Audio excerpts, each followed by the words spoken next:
नमस्कार साथियों, स्वागत है आपका हमारे online study channel point study point पर। तो दोस्तों, आज हमारा टॉपिक है राजस्थान का इतिहास और इससे संबंधित आज हम अति महत्वपूर्ण प्रश्नों के बारे में बात करेंगे जो आपके हर बार परीक्षाओं में रिपीट होता है। इसलिए हर प्रश्न को आप बारीकी से समझे और ध्यानपूर्वक पढ़े और वीडियो को आप ज़रा भी स्किप न करें क्योंकि वीडियो आपके लिए बहुत ही हेल्पफुल होने वाला है। तो चलो वीडियो को शुरू करते हैं।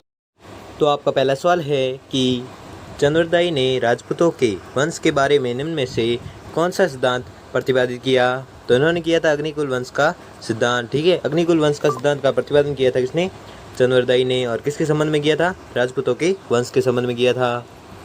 अगला सवाल है कि निम्नलिखित में से कौन सा विद्वान गुहिलों की ब्राह्मण उत्पत्ति के सिद्धांत के विरुद्ध है? तो वह है G.H. ओझा। ठीक है, G.H. ओझा वह व्यक्ति या वह विद्वान है जो गुहिलों की ब्राह्मण उत्पत्ति के सिद्धांत के विरुद्ध है। अगला सवाल है कि प्रतिहार वंश की मंडोर शाखा के किस शासक ने अपनी राजधानी मंडोर से मेड़ता स्थानांतरित की? तो यह की थी नागभट्ट प्रथम ने। ठीक है, नागभट्ट प्रथम ने अपनी राजधानी मंडोर से मेड़ता स्थानांतरित की थी। किसने? नागभट्ट प्रथम ने। अगला सवाल है कि महाराणा प्रताप ने 1585 ईस्वी में चावंड को अपनी राजधानी बनाया जो मेवाड़ की राजधानी रहा। तो यह कब तक बनाया था? तो यह बनाया था 1615 तक। ठीक है, 1615 तक महाराणा प्रताप ने अपनी राजधानी बनाया था किसे? चावंड को। ठीक है। अगला सवाल है कि कौन से राजपूत सरदार खानवा के युद्ध में बाबर के विरुद्ध राणा सांगा के पक्ष में लड़े थे? तो वह लड़े थे राजा भारमल और वीरमदेव मेड़तिया। ठीक है, राजा भारमल और वीरमदेव मेड़तिया हैं जो दो राजपूत सरदार है जो खानवा के युद्ध में बाबर के विरुद्ध राणा सांगा के पक्ष में लड़े थे। इसलिए आपका सही जवाब होगा ऑप्शन नंबर 1। ठीक है, ऑप्शन नंबर 1 है जिसमें राजा भारमल और वीरमदेव मेड़तिया ये दोनों हैं जो राणा सांगा के पक्ष में लड़े थे। अगला सवाल है कि जोधपुर के निकट ओसिया में स्थित मंदिर समूह किस राजवंश की देन है? तो यह देन है प्रतिहार वंश की। ठीक है, प्रतिहार राजवंश की देन है क्या? जोधपुर के निकट ओसिया में स्थित मंदिर समूह। ठीक है, मंदिर समूह है जो किस राजवंश की देन है? तो आपको याद रखना है यह देन है प्रतिहार वंश की देन है। ठीक है। अगला सवाल है कि मंडोर के प्रतिहार वंश से संबंधित प्रारंभिक शासक था। तो कौन था? नागभट्ट प्रथम। ठीक है, नागभट्ट प्रथम जो मंडोर के प्रतिहार वंश से संबंधित प्रारंभिक शासक था। कौन? नागभट्ट प्रथम। अगला सवाल है कि प्रख्यात चीनी इतिहासकार ह्वेनसांग राजस्थान के किस शहर में रुके थे? तो यह रुके थे भीनमाल शहर में। ठीक है, भीनमाल शहर में रुके थे। कौन? चीनी इतिहासकार ह्वेनसांग। ठीक है, चीनी इतिहासकार ह्वेनसांग है जो राजस्थान के भीनमाल शहर में रुके थे। ठीक है, तो आपको याद रखना है। अगला सवाल है कि किस राजपूत सरदार ने खानवा के युद्ध में राणा सांगा के घायल होने के बाद उनका राज चिन्ह धारण करके युद्ध जारी रखा था? तो यह रखा था झाला अज्जा ने। ठीक है, झाला अज्जा वह राजपूत सरदार था जिसने खानवा के युद्ध में राणा सांगा के घायल हो जाने के बाद उनका राज चिन्ह धारण करके युद्ध जारी किया था। किसने? झाला अज्जा ने। अगला सवाल है कि किस युद्ध में मेवाड़ के महाराणा सांगा ने बाबर की सेना को हराया था? तो वह युद्ध हुआ था बयाना का युद्ध। ठीक है, बयाना का युद्ध में मेवाड़ के महाराणा सांगा ने बाबर की सेना को हराया था। किस युद्ध में हराया था? तो बयाना के युद्ध में हराया था। किसको? बाबर को। और किसने हराया था? महाराणा सांगा ने हराया था। अगला सवाल है कि महाराणा प्रताप की जन्मस्थली है। तो महाराणा प्रताप की जन्मस्थली है कुंभलगढ़। ठीक है, कुंभलगढ़ वह स्थान है जहाँ पर महाराणा प्रताप का जन्म हुआ था। ठीक है, तो आपको याद रखना है। अगला सवाल है कि किस किले को जीतने के क्रम में अकबर को जयमल एवं पत्ता के प्रबल प्रतिरोध का सामना करना पड़ा था? तो यह करना पड़ा था चित्तौड़ के किले को जीतने के लिए। ठीक है, चित्तौड़ के किले को जीतने के लिए अकबर को जयमल एवं पत्ता के प्रबल विरोध का सामना करना पड़ा था। किस किले को जीतने के लिए? तो चित्तौड़गढ़ के किले को जीतने के लिए किसका सामना करना पड़ा था? जयमल एवं पत्ता का। और किसको सामना करना पड़ा था? तो अकबर को। ठीक है। अगला सवाल है कि मेवाड़ शासक महाराणा कुंभा ने अनेकानेक दुर्गों का निर्माण करवाया। मारवाड़ के किस शासक ने कुंभा की तरह अपने साम्राज्य की रक्षार्थ अनेक किलों का निर्माण करवाया? तो वह है राव मालदेव। ठीक है, राव मालदेव ने राव मालदेव वह शासक था जिसने कुंभा की तरह अपने साम्राज्य की रक्षार्थ अनेक किलों का निर्माण कराया। ठीक है, साम्राज्य की रक्षा के लिए अनेक किलों का निर्माण करवाया था। किसकी तरह? कुंभा की तरह। किसने करवाया था? राव मालदेव ने करवाया था। ठीक है, तो आपको याद रखना है। अगला सवाल है कि सुमेलगिरी का युद्ध जो हुआ था कब? 1543 ईस्वी में। ठीक है, सुमेलगिरी का युद्ध किस किस के मध्य लड़ा गया था? तो सुमेलगिरी का युद्ध लड़ा गया था राव मालदेव व शेरशाह सूरी के मध्य। ठीक है, राव मालदेव व शेरशाह सूरी के मध्य लड़ा जाने वाला युद्ध कौन सा है? तो आपको याद रखना है वह युद्ध है सुमेलगिरी का युद्ध, और यह हुआ था 1543 ईस्वी में। ठीक है, तो आपको याद रखना है।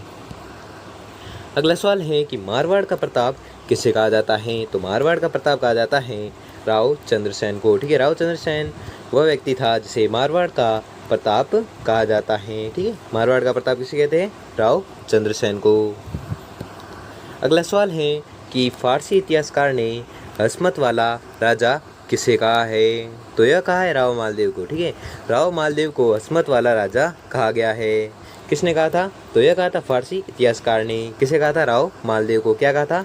हसमत वाला राजा। ठीक है, अगला सवाल है कि कतिपय राजपूत शासकों की सूची नीचे दी जा रही है। तो ये नीचे दी जा रही है राजपूत शासकों की सूची है। इनमें से दो ने मुगलों को सहयोग किया था। इनमें से दो कौन से जिसने मुगलों को सहयोग किया था? वह है मानसिंह और राय सिंह। ये दोनों राजपूत शासक वह थे जिन्होंने मुगलों को सहयोग किया था। ठीक है, तो आपका सही जवाब होगा ऑप्शन नंबर 1। ठीक है, सी और डी जो थे राजपूत शासक, उन्होंने जो मुगलों का सहयोग किया था। ठीक है, अगला सवाल है कि बीकानेर का कौन सा शासक अकबर और जहांगीर दोनों की सेवा में रहा? तो वह था राय सिंह। ठीक है, राय सिंह वह शासक था जो अकबर और जहांगीर दोनों की सेवा में रहा था। ठीक है, और ये बीकानेर का था। ठीक है, बीकानेर का राय सिंह था जो अकबर और जहांगीर दोनों की सेवा में रहा था। अगला सवाल है कि बीकानेर के प्रसिद्ध किले का निर्माण करता किसे कहा जा सकता है? तो यह कहा जा सकता है राय सिंह को। ठीक है, राय सिंह ने बीकानेर के प्रसिद्ध किले का निर्माण करवाया था। ठीक है, व्याख्या है कि राय सिंह द्वारा निर्मित इस भव्य किले को जमीन का जेवर कहा जाता है। ठीक है, जमीन का जेवर किस किले को कहा जाता है? तो आपको याद रखना है जमीन का जेवर कहा जाता है बीकानेर के प्रसिद्ध किले को। ठीक है, और इसका निर्माण किसने करवाया था? तो आपको याद रखना है राय सिंह ने करवाया था। ठीक है, अगला सवाल है कि जिस राजपूत राजवंश ने स्वेच्छा से अकबर का लोहा मानने में अगुवाई की वह था कौन? कछवा वंश। ठीक है, कछवा वंश वह राजपूत वंश था जिसने स्वेच्छा से अकबर का लोहा मानने में अगुवाई की थी। किसने? कछवा वंश ने। अगला सवाल है कि विज्ञान के क्षेत्र में किस शासक का योगदान उल्लेखनीय माना जाता है? तो यह माना जाता है स्वाई जयसिंह का। ठीक है, स्वाई जयसिंह का योगदान उल्लेखनीय माना जाता है किस क्षेत्र में? विज्ञान के क्षेत्र में। ठीक है, विज्ञान के क्षेत्र में स्वाई जयसिंह का जो योगदान है वह उल्लेखनीय माना जाता है। अगला सवाल है कि स्वाई जयसिंह को मुगल सम्राटों द्वारा कुल कितनी बार मालवा सूबे का सूबेदार नियुक्त किया गया था? तो यह किया गया था 3 बार। ठीक है, 3 बार मालवा सूबे का सूबेदार नियुक्त किया गया था। किसे? स्वाई जयसिंह को। ठीक है, और किसके द्वारा किया गया था? मुगल सम्राटों द्वारा किया गया था। कितनी बार? 3 बार। अगला सवाल है कि छत्रपति शिवाजी को पुरंदर की संधि कब हुआ था? 1665 ईस्वी में। ठीक है, तो आपको याद रखना है छत्रपति शिवाजी को पुरंदर की संधि करने हेतु विवश करने वाले शासक थे। तो कौन से थे? मिर्जा राजा जयसिंह। ठीक है, मिर्जा राजा जयसिंह वह था जिसे छत्रपति शिवाजी को पुरंदर की संधि करने हेतु विवश किया था। किसने? मिर्जा राजा जयसिंह ने। और कब हुई थी ये संधि? तो 1665 ईस्वी में हुई थी। कौन सी संधि? पुरंदर की संधि, जो किन के मध्य हुई थी? छत्रपति शिवाजी और मिर्जा राजा जयसिंह के मध्य हुई थी। ठीक है, अगला सवाल है कि हुरडा सम्मेलन का उद्देश्य था? तो हुरडा सम्मेलन का उद्देश्य था क्या? मराठों के बढ़ते हस्तक्षेप को रोकना। ठीक है, मराठों के बढ़ते हस्तक्षेप को रोकना जो हुरडा सम्मेलन का उद्देश्य था। अगला सवाल है कि 1300 ईस्वी में रणथंभौर पर आक्रमण के दौरान अलाउद्दीन खिलजी का कौन सा सेनानायक मारा गया था? तो यह मारा गया था नुसरत खां। ठीक है, नुसरत खां वह आक्रमणकारी था जो 1300 ईस्वी में रणथंभौर पर आक्रमण के दौरान मारा गया था। ठीक है, कौन? नुसरत खां। अगला सवाल है कि कोटा राज्य का संस्थापक शासक निम्न में से कौन था? तो वह था राव माधो सिंह। ठीक है, राव माधो सिंह वह व्यक्ति था जो कोटा राज्य का संस्थापक शासक था। ठीक है, कौन था? राव माधो सिंह, जो क्या कौन था? कोटा राज्य का संस्थापक शासक था। अगला सवाल है कि अलाउद्दीन खिलजी की जालोर विजय के समय वहाँ का शासक था, तो कौन था? कानड़ देव। ठीक है, कानड़ देव था जो अलाउद्दीन खिलजी की जालोर विजय के समय वहाँ का शासक था। कौन? कानड़ देव। अगला सवाल है कि अलाउद्दीन खिलजी की निम्नांकित विजयों को काल क्रमानुसार व्यवस्थित कीजिए। तो व्यवस्थित करनी है, तो व्यवस्थित सही है कि पहले जीता था रणथंभौर को, फिर चित्तौड़ को, फिर सिवाना को और लास्ट में जीता था जालोर को। ठीक है, इसलिए आपका सही जवाब होगा ऑप्शन नंबर 1। ठीक है, ऑप्शन नंबर 1 है जो एकदम राइट आंसर है। जिन पर विजय हासिल की थी किसने? अलाउद्दीन खिलजी ने। सबसे पहले किसने की थी? वापस से देख लेते हैं। रणथंभौर पर सबसे पहले अलाउद्दीन खिलजी ने विजय हासिल की थी, फिर की थी चित्तौड़ में, फिर की थी सिवाना में और लास्ट में की थी कहाँ पर? जालोर जिले में की थी। अगला सवाल है कि विख्यात स्मारक अढ़ाई दिन का झोपड़ा या तत्कालीन संस्कृत महाविद्यालय का निर्माण किसके द्वारा किया गया? तो यह किया गया था विग्रहराज चतुर्थ के द्वारा। ठीक है, विग्रहराज चतुर्थ के द्वारा किसका निर्माण करवाया गया था? तो अढ़ाई दिन का झोपड़ा का निर्माण करवाया गया था, जो तत्कालीन क्या है? संस्कृत महाविद्यालय है, जिसका निर्माण विग्रहराज चतुर्थ के द्वारा करवाया गया था। ठीक है, तो आपको याद रखना है। अगला सवाल है कि किस चौहान शासक ने अजमेर को सबसे पहले अपनी राजधानी बनवाया था? तो यह बनाया था अजय राज ने। ठीक है, अजय राज वह चौहान शासक था जिसने अजमेर को सबसे पहले अपनी राजधानी बनाया था। अगला सवाल है कि जैसलमेर में 1550 ईस्वी में वहाँ के शासक लूणकरण के समय अर्धशाका हुआ, क्योंकि इसमें केसरिया तो हुआ किंतु जौहर नहीं हुआ। ठीक है, किंतु इसमें केसरिया तो हुआ लेकिन जौहर नहीं हुआ था। ठीक है, तो प्रश्न क्या है कि जैसलमेर में 1550 ईस्वी में वहाँ के शासक लूणकरण के समय अर्धशाका हुआ। ठीक है, अर्धशाका हुआ, क्यों हुआ था वो बता रहा है। तो ऑप्शन नंबर 1 है जो राइट आंसर है, क्योंकि केसरिया तो हुआ किंतु जौहर नहीं हुआ था। यह आपका सही जवाब है। अगला सवाल है कि 18वीं शताब्दी के मध्य में जाट वंश का किन रियासतों पर आधिपत्य था? तो यह था धौलपुर व भरतपुर पर। ठीक है, धौलपुर व भरतपुर पर अधिकार था किसका? जाट वंश का। ठीक है, 18वीं शताब्दी के मध्य में जाट वंश का धौलपुर व भरतपुर रियासतों पर आधिपत्य था किसका? जाट वंश का। और किस पर था? धौलपुर और भरतपुर रियासत पर। और कब था? 18वीं शताब्दी के मध्य में था।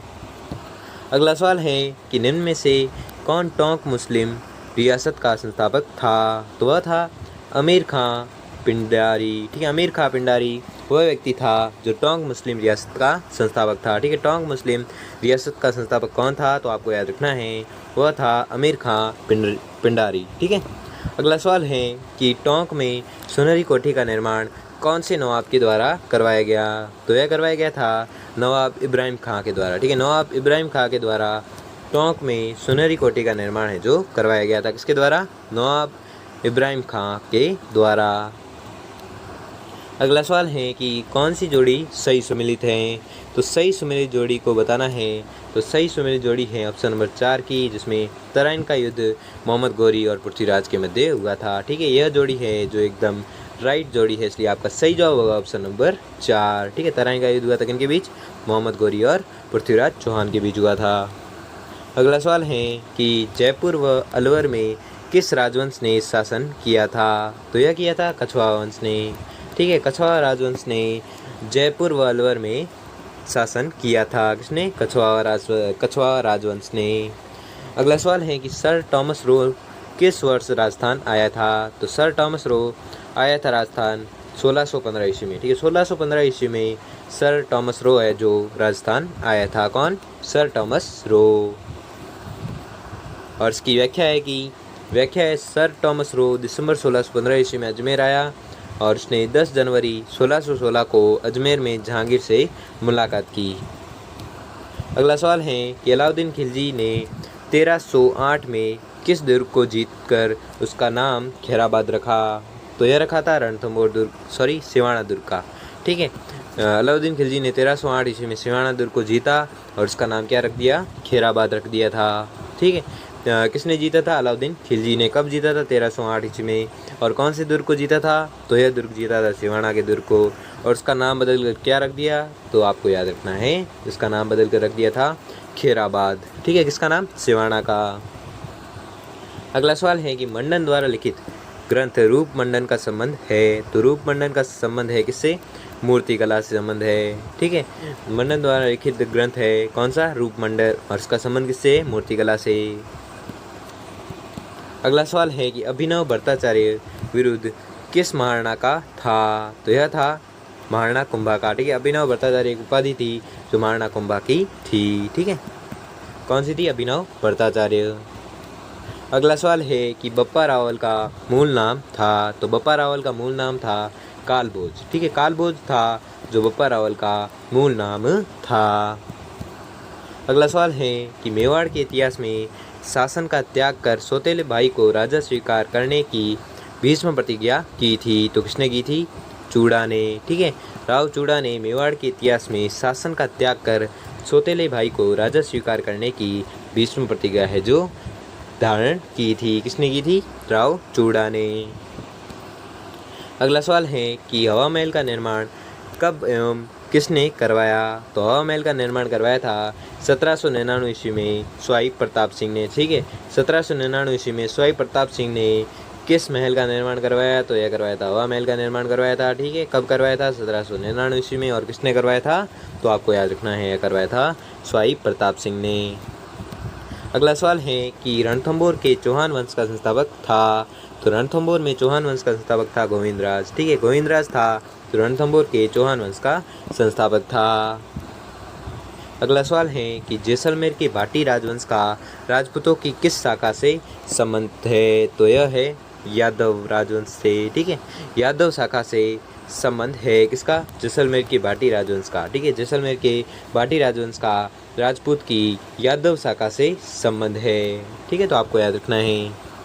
अगला सवाल है कि हल्दी घाटी युद्ध के पीछे अकबर का मुख्य उद्देश्य था। तो मुख्य उद्देश्य क्या था? राणा प्रताप को अपने अधीन लाना। ठीक है, राणा प्रताप को अपने अधीन लाना हल्दी घाटी युद्ध के पीछे अकबर का मुख्य उद्देश्य था। ठीक है, तो क्या उद्देश्य था? राणा प्रताप को अपने अधीन लाना। अगला सवाल है कि राजस्थान स्थापत्य कला का जनक किसे कहा जाता है? तो आपको याद रखना है, यह कहा जाता है महाराणा कुंभा को। ठीक है, महाराणा कुंभा को राजस्थान स्थापत्य कला का जनक कहा जाता है। किसे? महाराणा कुंभा को। अगला सवाल है कि टॉमस रो ने अपना परिचय जहांगीर को कहाँ दिया? तो यह दिया था मैगजीन दुर्ग में और अजमेर में दिया था। ठीक है, मैगजीन दुर्ग में दिया था। किसने दिया था? सर टॉमस रो ने अपना परिचय दिया था। और किसको दिया था? जहांगीर को दिया था। और कहाँ पर दिया था? तो मैगजीन दुर्ग में दिया था। और मैगजीन दुर्ग कहाँ पर है? अजमेर में। ठीक है, अगला सवाल है और ये अंतिम सवाल है कि शिल्प शास्त्री मंडन का लिखित ग्रंथ कौन सा नहीं है? तो लिखित ग्रंथ कौन सा नहीं है? वह है कला मंडन। ठीक है, कला मंडन है जो शिल्पी शास्त्री मंडन का लिखित ग्रंथ नहीं है। बाकी प्रसाद मंडन, रूप मंडन, वास्तुसार मंडन, ये तीनों ग्रंथ है जो लिखित ग्रंथ है, लेकिन कला मंडन है जो लिखित ग्रंथ नहीं है। तो दोस्तों, आपको ये वीडियो कैसा लगा हमें कमेंट बॉक्स में कमेंट करके ज़रूर बताएं।